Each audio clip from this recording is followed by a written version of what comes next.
everyone, welcome to the Ninja Chickens channel. It is Wednesday, March 13th. It takes a while to figure that out sometimes. If you're not writing it down on a piece of paper like you are in school every day, I always forget what the date is. It's afternoon. Happy afternoon. I'm out here in the woods because it is a beautiful day right now. It's the first really beautiful day when I needed a podcast that I could get outside and podcast. I've been in the office all winter just because it's just been too cold or too windy or too rainy or something, but man, spring has sprung. I love winter, but when spring comes around and the trees start to bloom and the daffodils come up, it just makes me really happy. So I'm out here. We have a little stream back here. It never runs dry, but it's not like a super rushing stream or anything. It's pretty wet right now because we've had so much rain this winter. Anyway, Cookie Dough's joining me today. I don't have a whole lot to talk to you about knitting wise. I just have some finished objects, 4 finished objects, 2 of which you've seen before, 5 finished objects. Wow, I've been really busy. It's been 3 weeks since we've last chatted, and it's been a really busy 3 weeks, but a great busy. Those kinds of busies where you feel like you're checking things off and getting it done and accomplishing stuff. So that's been really good. So the first thing I have for you is Kaya's Cartagena sweater. And this is came as a kit from We Are Knitters. They had asked me if I wanted to try the kit, or try a kit, and Kaya looked through all of her patterns and picked this one out. She really loved it. And though my first thought was, that's a beautiful sweater, my second thought was, oh, it's cotton. Because I'm not much of a cotton fan. I really like animal fibers. The spring of the fiber and the feel of it is just much more pleasing to me. And especially with, as far as plant fibers go, linen, though I love the look and the feel of it to wear, I don't like the feel of knitting with it because it's just so stiff, and cotton usually feels about the same to me. But this was the softest cotton I had ever knit with. It was really enjoyable. I did not have a problem knitting with this. It certainly doesn't have the spring that a lot of animal fibers have, but it was similar to an alpaca, because alpaca doesn't have that spring, but it's very soft and nice to knit with. So anyway, this is knit in 4 pieces, the front, the back, and the 2 arms, all flat. Once I did the front and the back, I decided to go ahead and do the arms both in the round and then seam it all up that way. It really wasn't that much of a difference. I just avoided the underarm seam, but it's a lot quicker for me to knit in the round, so I decided to do that. I used my own needles because I needed to go down a needle size to get gauge, so I wasn't able to use the ones from the pattern or from their kit. And let's see, I don't think I did anything else differently. The model in the picture for the sweater on their website is very slender, but she looks much taller than Kaya, and it says that model is wearing a size extra large, and it's supposed to be a very oversized sweater. So Kaya asked me to get the kit for the extra large, but once we got it and thought about it, because she's maybe 5'2", 5'3", we thought it'd be better to go with a large. My concern is I was going to knit it and then it was just going to fall off her shoulders. The neck has basically no neck shaping. You just bind off, and so there wasn't anything to make it hug more tightly around her collarbones. And I thought, if I knit it too big, it's just going to fall off her shoulders, and then she's not going to wear it. And so I was worried about that, but it fits perfectly. It fits just perfectly on her body. It hugs her shoulders the way it needs to.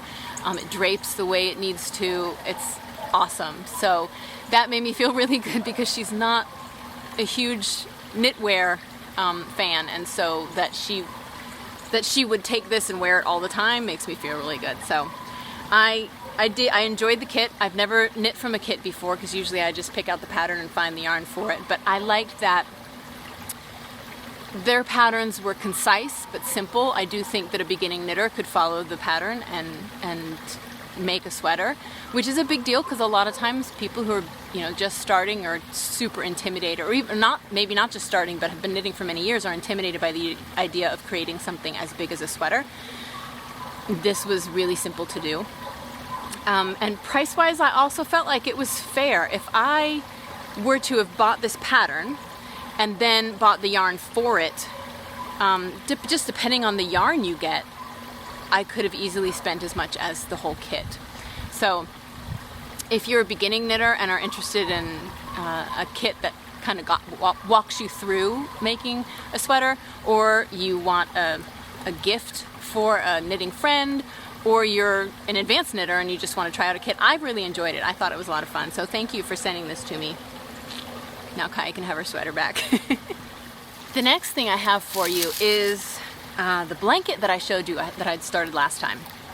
This is knit from the very heavy, very thick, very bulky alpaca and Icelandic yarn that I had spun up. And I wasn't sure how big it would be, so it ended up being long and tall and thin, I guess you'd call it. But it fits perfectly on my lap. I can fold it in half if I want. And it is a heavy blanket. So it feels, I don't know, it just feels secure to have it on my lap. It feels really nice, calming. And I posted a picture of it on Instagram and talked about how it made me think of a weighted blanket. You know, how people will buy weighted blankets to sleep under or wrap in. And I'd actually seen, I think years ago, there was a Kickstarter to fund this weighted blanket that was supposed to be good for you. But I remember seeing that, the advertisement, it was kind of corny and it was kind of like, it's the latest fad, go out and get your weighted blanket. And so I didn't really listen to it. But when I posted on Instagram about this blanket, a lot of people wrote in talking about how much they enjoy their weighted blanket. And when I did a little research on it, it sounded like a really nice thing. So they're apparently good for kids with autism. They're good for people who have anxiety, depression, nerve pain, insomnia. There were so many things because the weight of the blanket kind of stimulates, or not stimulates, but tells the nervous system to slow down, calm down. So anyway, I got a couple because we have within our household, there's anxiety, there's depression, there's insomnia, there's hyperactivity, there's all these things that it said, oh, this is really good. And it's not just the advertising, because I mean, I know you can get pulled into any advertising and think, oh, that sounds great. The number of people that commented on that, on the Instagram post about how much it had helped them, like not a single person said it's not good for me. Everybody knew of someone or had tried it and said it had worked for them. So I think a bug just landed on the camera. So anyway, they just arrived today, so I'm really excited to try them. After the long couple of weeks that I've had, I'm ready to take a nap. So after I chat with you guys, I might go take a nap and try out that blanket. But this is the nice lap blanket. It sits in my office so I can relax with it on my lap while I'm working. The next two things I have for you came about because of the seer cloak. And I know you guys are probably getting sick of me talking about it, but you're gonna have to be sick of it for at least the next couple of months because it doesn't come out till May 1st. The testing is going really well. We had the photo shoot yesterday and it was amazing. The photographer, she's new in town and I had seen some of her work and I thought that's exactly what I'm looking for. I wanted this magical fairy tale atmosphere and she did some fabulous work. Kaya was there to take some behind the scene pictures, so I'll start posting soon on Instagram with some previews. But I really enjoyed some of the aspects of designing the cloak that I thought needed to be in something smaller. So I decided last week that I would do some hats and some mittens. So I took the main colorwork pattern from the bottom of the cloak and I designed a hat. So this is going to be the seer hat. This was a small, it fits Leaf's head perfectly. And this one's a medium. So I knit this out of Knit Picks Wool of the Andes. And one of the things that I was thinking with this cloak, there's a lot of yarn that goes into it. And I used a Harrisville Yarns Watershed. Gorgeous yarn, really lovely to knit with. But not everyone, it's not that it's an expensive yarn, but not everyone can afford it. I realize that there are many people with different incomes, and I don't want anyone to feel excluded from being able to knit something, especially something big. You know, it's easy enough to get 1 or 2 skeins for a hat or mittens or whatever. But knitting a sweater, knitting a cloak, knitting a large shawl, sometimes people might feel like they're left out because they're not able to afford some of the indie dyer yarns or some of the yarns that aren't as low of a price point. And I know a lot of times when a pattern comes out, people want to use the exact yarn that was used by the designer. So I didn't want anyone to feel excluded, and I wanted to show that there are many yarns out there that produce beautiful products and come in all different price ranges. So these I did with Knit Picks Wool of the Andes, and this hat cost, well, you'd pick 3 colors, about $10. Yeah, I think that's right, about $10.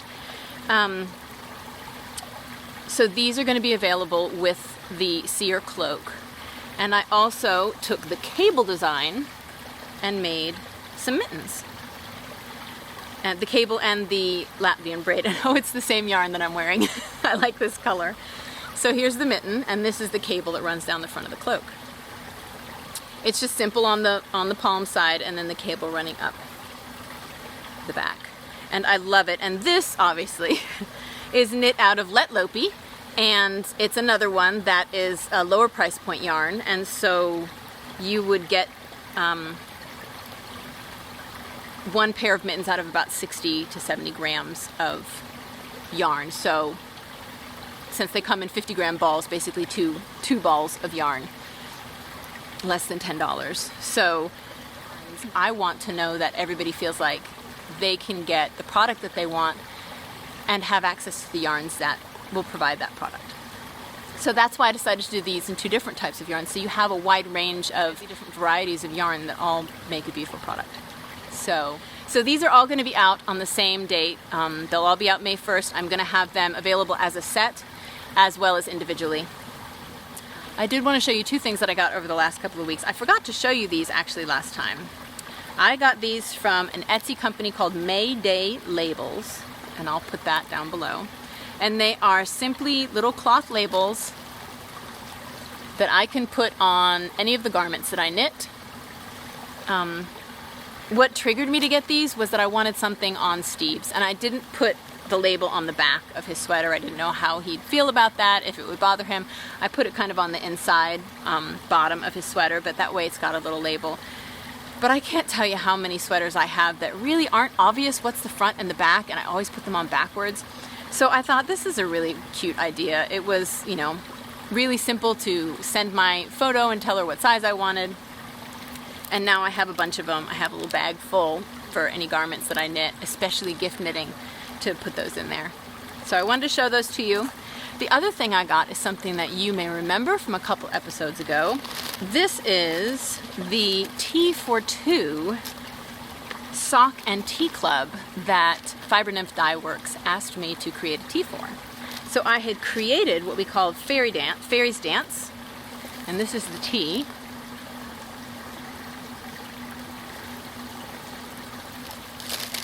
And she took the tea and created a colorway to look like and go with the tea. This is her Fairy Dance colorway. Check this out. Isn't that beautiful? So let me put it next to the tea. Look at that. It's perfect. I absolutely love it. So it's a self-striping, 4-stripe self-striping yarn, and then there's 2 skeins, little mini skeins to go with it for heels, toes, cuffs, and all of that. I was floored when I got this. It's so pretty. I love the blues and the pinks and the purples in there. Those are my colors, so I'm excited. She sent this to me as a gift and a thank you, and she sent you guys a kit. So I have a kit with a Tea for Two kit for one of you guys. So you guys can win this along with her information about the tea club, about the tea, and what she's created. So here it is, still wrapped. You have, you know, seen the yarn, so it won't be a surprise, but it'll still be fun to get. So here's what you have to do. If you would like to win the Tea for Two, you have to answer the question, what is your favorite tea? Even if you're not a tea drinker, like you don't drink it much, just tell me what the favorite one you've ever had is. Is it a chai? Is it Barry's Irish breakfast tea? Whatever it is, let me know, and I will have a thread in Ravelry in the Ninja Chickens group so you can answer your question there. And if you'll please put your answer there, that'll make it easier for me to calculate who wins. That will be available for 2 weeks. No, let's make it 3 weeks. I'll put the date in the in the thread, because I'm going to be at the Edinburgh Yarn Festival all next week and then coming back early the week after, so I'm not sure if I'll get to podcast in 2 weeks or in 3, but the date will be in the Ravelry thread. So tell me your favorite tea and enter to win the yarn from the Tea for Two Club. And thank you so much to Fiber Nymph for the beautiful yarn. Now, I only have a few other things to talk to you guys about before it's time to go.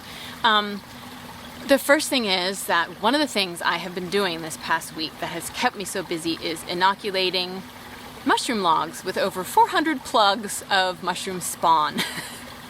Now, some of you may be mushroom haters out there, and that's okay. Everybody else in my family is, except me, but I really like mushrooms for the food and for their medicine, because there's a lot of medicine in mushrooms, particularly for the immune system, which is really nice. So, I have had shiitake logs growing for the past 15 years, and not one log, like I've re-inoculated, because usually they only grow for 4 or 5 years, and then they kind of start disintegrating the log that they're on. But I decided this year I wanted to do shiitake, and I wanted to give some other ones a try. One is called lion's mane, and it's supposed to taste like lobster. No, crab. And one is called chicken of the woods, and it's supposed to taste like chicken. I know I've tasted them both before many years ago, and I liked them, but I don't think I really knew that you could grow them in plugs. Like, I've seen people grow them in their house on these little bitty, like, sawdust stumps. I wanted something outside. So I'm gonna have a video after this for you of everything that we did to start our little mushroom forest. The other thing I wanted to tell you about is, for those of you who are going to Edinburgh Yarn Festival, I am going to be in the podcaster area on Saturday at 10:45. There's only a few people that are coming as podcasters this year. They're not reserving a big podcaster seating area that's always open. People are signing up just for a meet and greet time. So if some of your favorite podcasters are going, you should check with them and see if they have a meet and greet time. If you're at the festival on Saturday at 10:45 and you want to come say hi, I would love to give you a big hug and meet you in person, so please come by and say hello. And the last thing I wanted to tell you about is also something I have in the Ravelry group, and that is a jigsaw puzzle exchange. My family has started really falling in love with jigsaw puzzles. I got a couple for the family for holiday gifts, and we really enjoyed it. We like doing board games and playing things together, but sometimes when everybody gets home from work or school, or, at the end of the day, we're just too tired to think. You don't want to have to think about what's my next move, what should I do to get this guy to win or whatever. And so the jigsaw puzzles were a way for us to all sit around the table and be together and maybe have, light chat, but not necessarily have to work our brains too hard. And we've really been liking it. But once you do a puzzle, usually you take it apart, you put it in a box, and you don't do it again. So I thought if there are any other jigsaw lovers out there, we could do an exchange. And if it's overseas, I guess we'll have to see as far as if someone overseas wants a puzzle that I have, we'll have to figure out the cost of shipping. It might not be worth it because the cost of shipping might be more than the cost of the puzzle itself. But think about it. If you like jigsaws and you have some in your closet that you're ready to get rid of, go to the Ravelry group, and there is a jigsaw puzzle thread, and you can post a picture of what you've got and also look at other people's pictures and see maybe what you would like to trade for or exchange and all of that. So I think that's it. All right, I am headed to Edinburgh in a couple of days. I hope you guys are having an amazing next couple of weeks and everything goes lovely for you. I will be thinking of you and hopefully taking some good pictures of the beautiful Scottish city, and I'll share it with you next time. Take care. So today we're gonna start working on taking a couple of trees down in an area that we need to clear. so that we can make some mushroom logs. These are shiitake mushroom logs, and you can see a couple little babies right there. But as you can tell, they're pretty old. They are pretty eaten up. Shiitakes, well, most mushrooms, they say, will give you a year of production for every inch diameter log you have them growing on. And so these were actually given to me a few years ago by my brother-in-law. We started our first shiitake mushrooms, gosh, I guess Kaya was a year old. And they lasted us for a while. We didn't force them to produce, by soaking them and then having them produce and then soaking them again. It kind of forces them to produce. We didn't force them much. They just kind of did their thing. And we kept them in this area where it's pretty wet. All of this right here is really mushy right now. So we are going to try to inoculate a few more. We're going to do shiitake this year, as well as lion's mane and chicken of the woods. So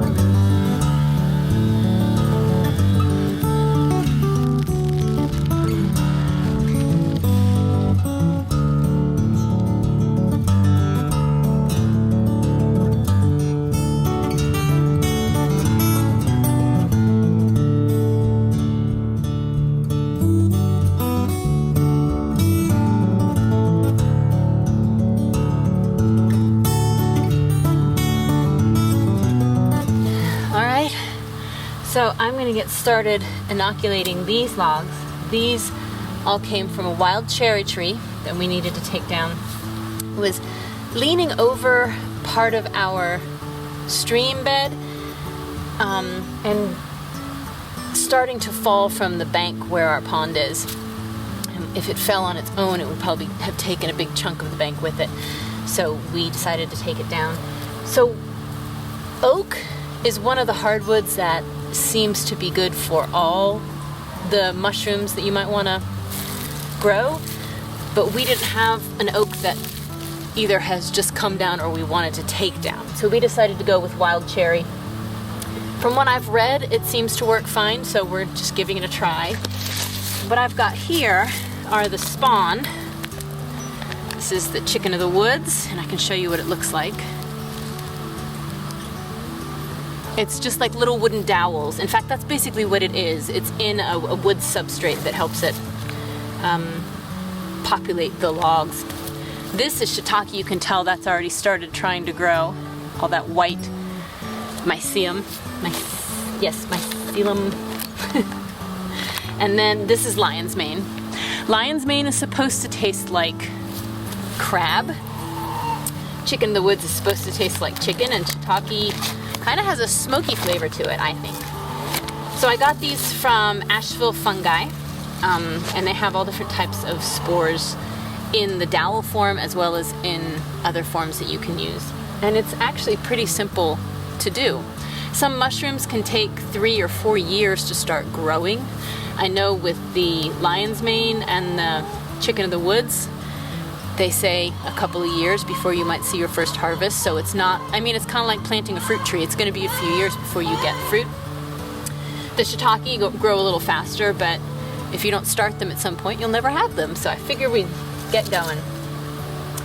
What I'm going to do for these is I will, these are going to be stacked kind of like a log cabin. The shiitake are. The other two are going to be just like big logs sitting in the ground or laying down. They just grow differently, and each mushroom you can figure out what the best way is to grow. They definitely grow better in a shaded kind of moist area, so that's right next to the pond where the sun comes up over that way and basically gets filtered through the trees, so it stays pretty shaded right here. But for the shiitake, I'm going to start 2 inches from the end and start drilling holes every 6 inches. And then the next row over, as I roll it, I'm going to stagger it so that they're kind of in a diamond pattern, so that they're always at least 6 inches from each other. So yeah, let's get started. All right, so I have my drill with a 5/16 inch bit, and I've used tape to mark 1 1/4 inches, because that's how deep they need to go. And I'll drill a hole, I'll take a plug and hammer it into the hole, And then I'm going to, once everything's done, I'm going to seal the holes and any areas where it's been cut or the bark has been broken with beeswax. That will keep other things from growing and have it just be shiitake.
So I used up all of my smaller logs with the shiitake spawn that I had and had a bunch left over, so I've inoculated these 2 stumps also.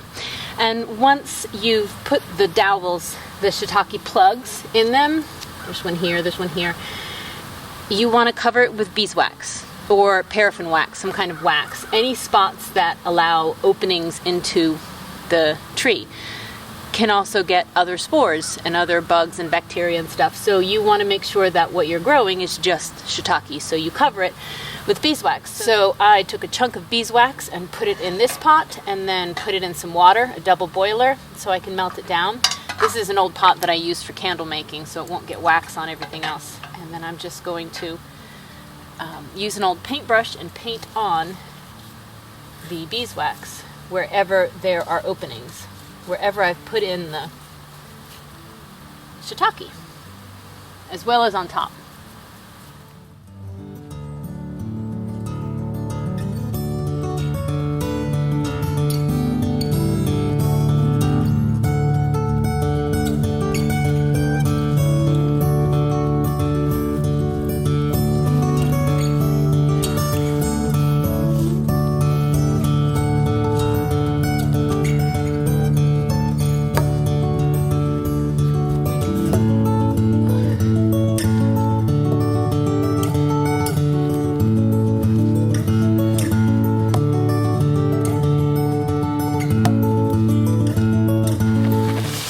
So the shiitake benefits from what's called a strike, which is a bang on the log.